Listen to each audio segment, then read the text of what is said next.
قوم سبا پر اللہ تعالیٰ کی عذاب کا واقعہ۔ اہل سردار کی ایک قوم جسے قوم سبا بھی کہا جاتا ہے، اللہ تعالیٰ کی بے شمار نعمتوں کے اندر زندگی گزار رہی تھی۔ یہ قوم ایک عظیم تہذیب و تمدن کی مالک تھی۔ حضرت داؤد علیہ السلام اور حضرت سلیمان علیہ السلام کی باعظمت حکومتوں کے بعد ان کی حکومت زبان و ذات و خاص و عام تھی۔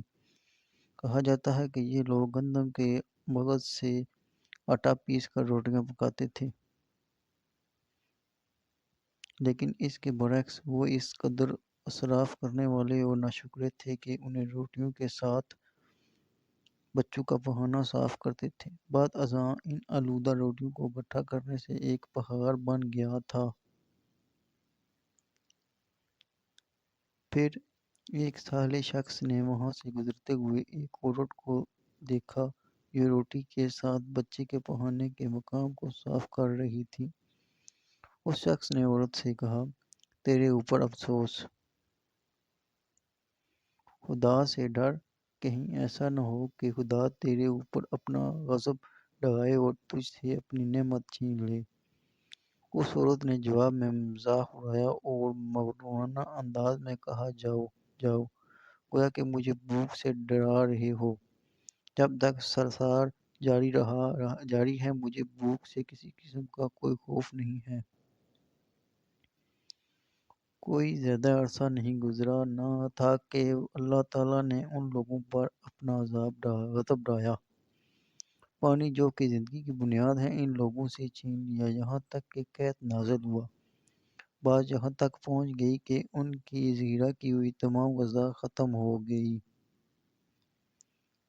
آخرکار وہ مجبور ہو گئے کہ انہیں آلودہ روٹیوں پر ٹوٹ پڑے جو ان لوگوں نے اکٹھی کر کے پہاڑ کے مانند ڈھیر لگایا ہوا تھا، بلکہ وہاں سے روٹی لینے کے لیے صف لگتی تھی تاکہ ہر کوئی وہاں سے اپنے حصے کی روٹی لے سکے۔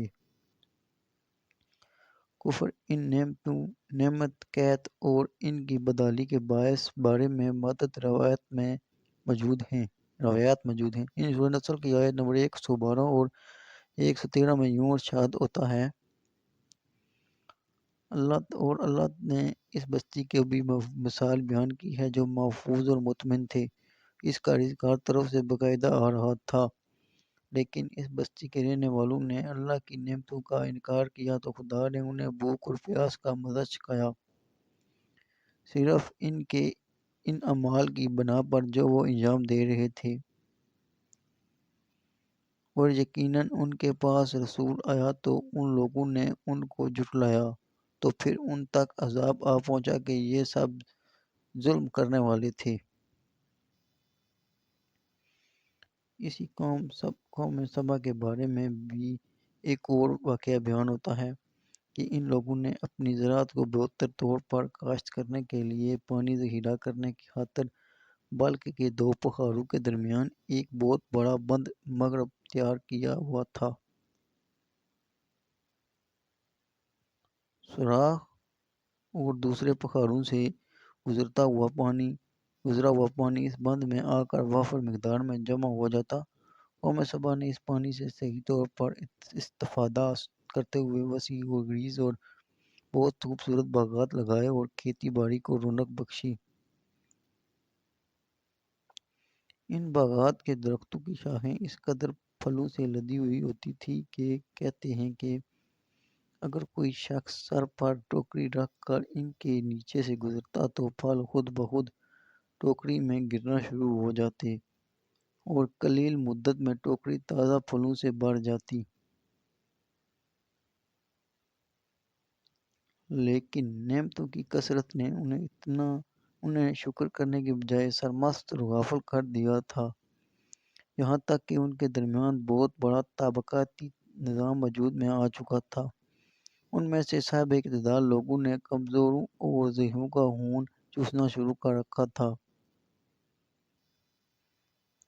یہاں تک کہ ان لوگوں نے خدا سے ایک احمقانہ التماس کیا جس کا ذکر سورہ سبا کی آیت نمبر 19 میں ملتا ہے۔ انہوں نے کہا، خدایا ہمارے سفروں کے درمیان فاصلہ زیادہ کر دے۔ انہوں نے اللہ تعالیٰ سے یہ التماس اس لیے کیا تاکہ غریبوں بے نواح لوگوں عمرہ اور ثروت مند ان کے ہمراہ سفر نہ کریں۔ ان کی خواہش یہ تھی کہ آبادیوں کے درمیان خشکی اور فاصلہ بہت زیادہ ہو تاکہ تہی دست اور کم آمدنی والے لوگ ان کی طرف سفر نہ کر سکیں۔ اللہ تعالیٰ نے ان مغرور پیٹ کے بیچاریوں پر اپنا غضب نازل کیا۔ بعض روایتوں کے مطابق ان مغرور لوگوں کی آنکھوں سے دور صحرائی چوہوں نے مغرب نامی بند کی دیواروں پر حملہ کر کے انہیں اندر سے کھوکھلا کر دیا۔ ادھر سے بارشیں زیادہ ہوئی جن کی وجہ سے سیلاب آ گیا اور اس بند میں پانی بہت زیادہ اکٹھا ہو گیا۔ اچانک بند کی دیواریں ٹوٹی، اس سے ایک بہت بڑا سیلاب آیا جس میں تمام دیہات، آبادیاں، مال مویشی، باغات، کھیتیاں، ان کے محل اور گھر پانی میں غرق ہو کر نیست و نابود ہو گئے۔ ان کے باغات اور زراعت میں سے صرف بیری کے درخت اور کچھ جھاڑیاں بچی تھیں۔ خوش الحان پرندے وہاں سے کوچ کر گئے تھے، جبکہ الووں اور کووں نے قوم سبا کے کھنڈرات میں اپنے گھونسلے بنا رکھے تھے۔ اس بات کا ذکر سورۃ سبا کی آیت نمبر 15 اور 16 میں ملتا ہے، اور آخر میں سورۃ سبا کی آیت نمبر 17 میں قرآن کریم میں اس واقعے کا یوں نتیجہ نکلا ہے۔